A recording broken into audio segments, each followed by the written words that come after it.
Welcome back. Once again, this is Deborah Kitco with the Wayne County Public Library here in Worcester, Ohio. If you haven't subscribed yet, I encourage you to do so. If you haven't tuned in, this is going to be part 2 of a case study I done where we are actually applying vital records and census records. And we had looked at the example of my grandfather, Ralph Albert Keener, last time. I'd received a few comments, so I just thought I'd make a couple of comments first, and then I'm going to go back and review the case study. Get a little more detail in terms of why we may have done what we had done. The one question was raised in terms of, if you know that a source may not be necessarily reliable, why should you actually use it? And the one example they given was the FindAGrave, because if you had tuned in to the previous session, I had mentioned that on FindAGrave, my grandfather's birthplace was given as Ohio.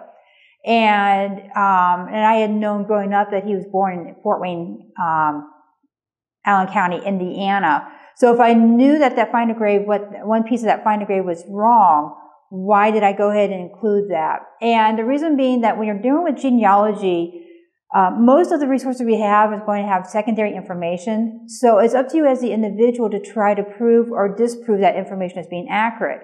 Now, if I wouldn't have known the inside information on my grandfather, I would never have known that information may have been incorrect. So I would have had to go through the process of trying to resolve that conflict.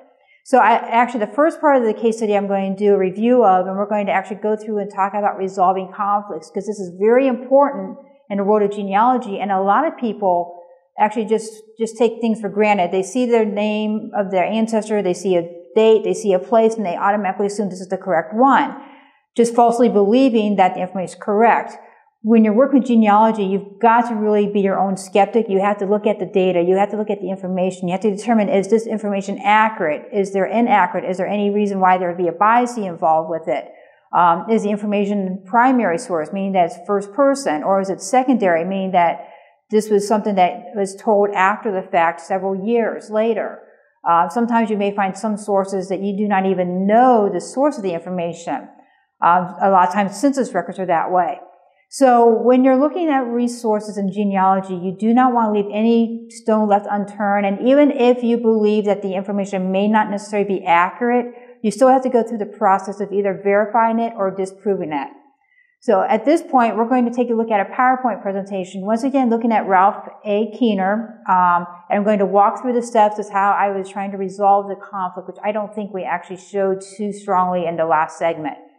And then we'll end up doing another segment a little bit after that, referring to Ralph's parents, particularly his father, Benjamin Harrison Keener.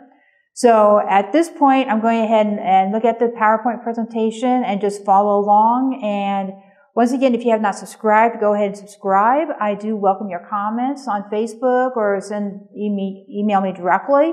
dkitko, that's D-K-I-T-K-O at wcpl.info. That way, if you're kind of confused or not sure about what's going on, at least I can give you some direction in terms of why I may decide to do what I did, and give some further explanation. Okay, let's go ahead and take a look at this case study of my grandfather, Ralph Albert Keener. We're going to look at vital records and census records, and we want to resolve this conflict. As I mentioned earlier, actually in the last segment, there were 2 main conflicts, and the one was involving the birthplace of my grandfather, and another one was some inaccurate information given within the census. So we're going to take a look at both of those. So this right here is a picture of my grandfather. He was born in 1919 and died in 2005. I knew him growing up.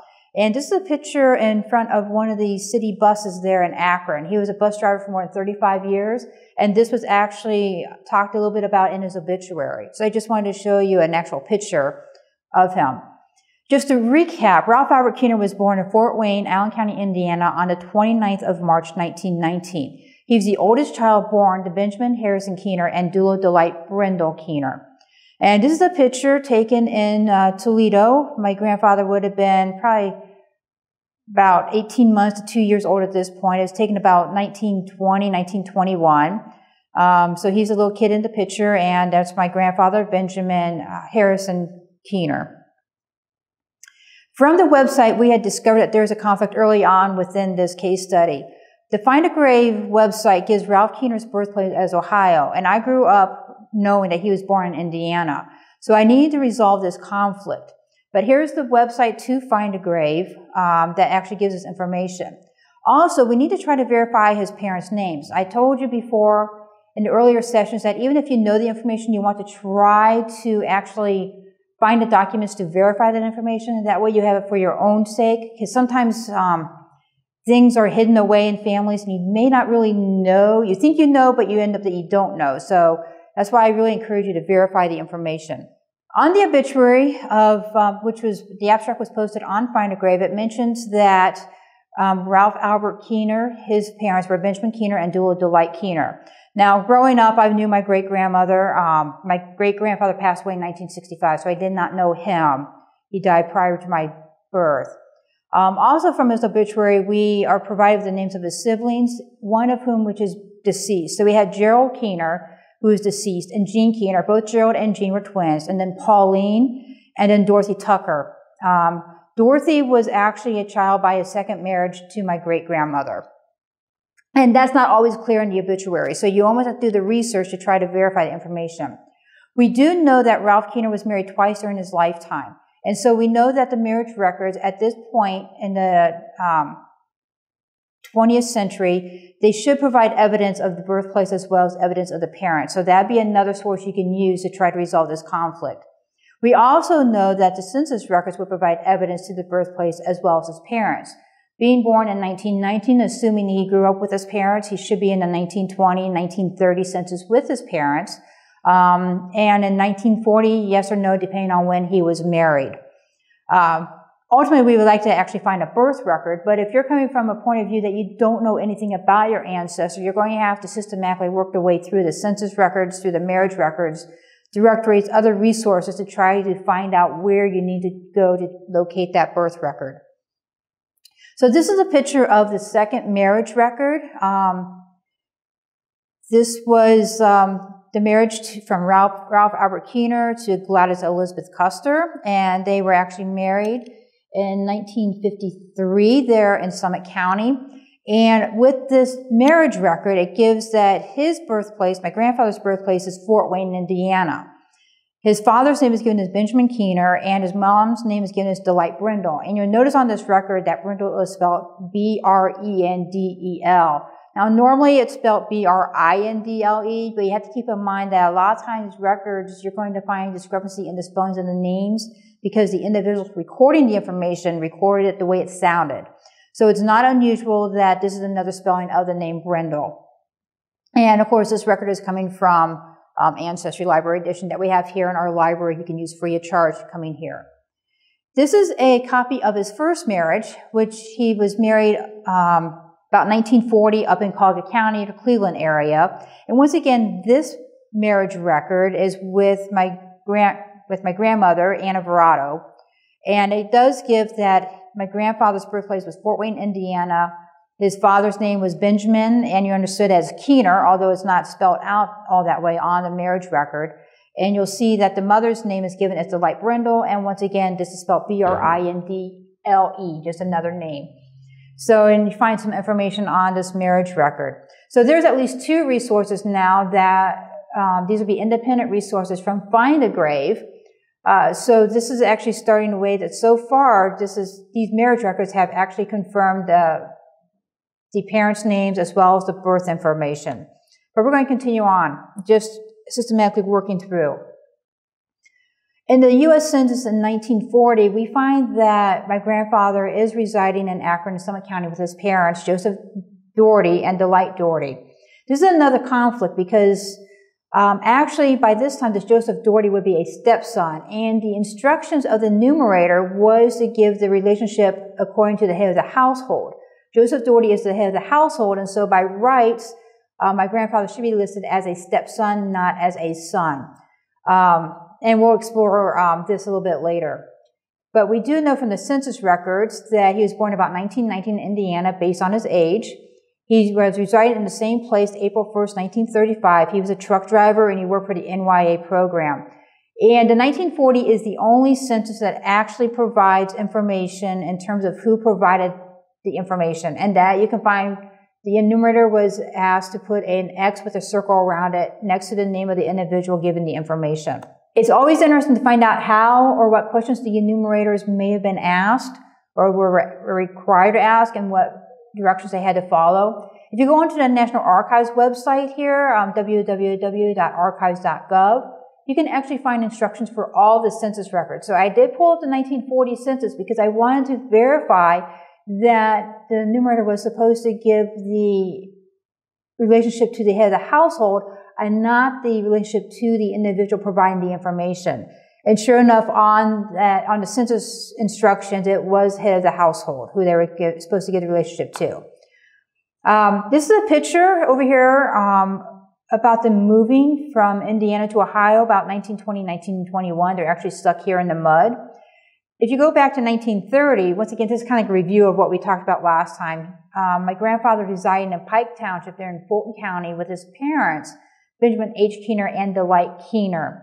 So once again, this is verifying that now the parents' names are matching. Where 1940 is Joseph Doherty and Dula Doherty. You go back another census year and you see that he is residing with Benjamin H. Keener and Delight Keener. Once again, his age verifies he's born about 1919, 1920 in Indiana. Same thing if you go back another 20 years, another 10 years to the 1920 census, you'll find out that they're residing in Fort Wayne City. They're in Allen County, Indiana. You want to pay attention to the top. So when the US Census was taken either the 12th or the 13th of January 1920, at least for this particular jurisdiction. And at this point, you're going to see that my grandfather's age is given as 9/12. That means that he was 9 months old. So if you use that information in connection with the enumeration date, you're going to find that he was born in Indiana about March 1919. Based on his birth year, he had not turned 10 months yet. And this is a copy of his actual birth record, or his birth certificate, and this was found through Ancestry as well. And you'll notice that his father's name is Benjamin H. Keener of Fort Wayne, Indiana. He was age 30 at the time of his last birth. And then he was born in Le Gros in Wabash County, Indiana. And it shows what his occupation is. And then you'll also have Delight Brindle. She was also supposedly born in Fort Wayne, Indiana, and birthplace Wabash County, Indiana. And she's a housewife. So at least this, so we've had the different census records that's verified he's born in Indiana. We verified that he was born about the same time. We have found him living with his with his parents, at least in 1930 and 1920. We find he's living with his mom and his stepdad in the 1940 census. So at this point, it appears that all the other records are pretty consistent in terms of naming his place as Fort Wayne, Indiana. It also indicates that he was born there. I have the actual birth date of his birth, according to his birth certificate. So we know then that the only record that does not appear to match all the other records would be FindAGrave. So this one I'm going to sort of cancel out that FindAGrave is inaccurate in terms of the birthplace. That does not mean that the other information on the FindAGrave is inaccurate. It just means that his birthplace is. The information is given on the website is secondary.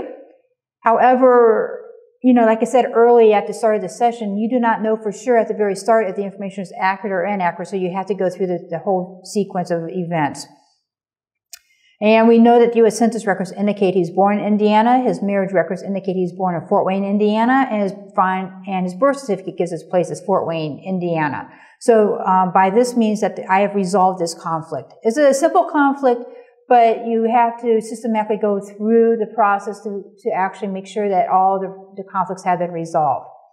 So at this point, I'm going to sign off on this segment. Once again, this is just a review from the last one. I wanted to focus on resolving the conflict. And the next segment we're going to talk about is going to be actually on his father, Benjamin Harrison Keener. So I'll talk to you later. Bye. Okay, thank you for tuning in. Like I said, I know that was a review from the first session, but I wanted to go in greater detail in terms of how I want to resolve the conflict of Ralph Albert Keener's birthplace. If you have not subscribed yet, I encourage you to do so. We're still trying to get our minimum subscription list here, our followers listed, so we can actually brand our YouTube station. You can find a lot more information there than just genealogy. There's a lot of DIY projects and some book reviews and some other good stuff. So if you have not subscribed, just click on that button and actually subscribe to the YouTube channel here at the Wayne County Public Library. Our next session, where we have focused on Ralph Albert Keener, we're going to now focus on Benjamin Harrison Keener. Benjamin Harrison Keener being the father of Ralph Albert Keener. And I think I showed in the previous session that indeed, I have made that generation connection between Ralph Albert Keener and his parents, Benjamin Harrison Keener and Dula Delight Brendel. So I wanted to focus a little bit more on Benjamin. We will take a look at 1940 back to 1920 census again because he would then end those records with his family. But I'm going to go back 2 more census records from 1910 into the 1900 census. Now, Benjamin Harrison Keener would have been born in 1888, so he should have been alive during the 1890 census as well. However, the 1890 census was destroyed, heavily damaged, and then later destroyed by the government, and back in 1921, destroyed by the government in 1935. And so I'm going to talk a little bit about the fate of the 1890 census as well in this next segment. So for now, if you have any feedback, please just make a comment on the Facebook page, send a comment, just email me directly, dkitco@wcpl.info. I really encourage you to actually give me some feedback. Let me know what I'm doing right, what I'm doing wrong, if these are the right length, etc. So until next time, I'm signing off.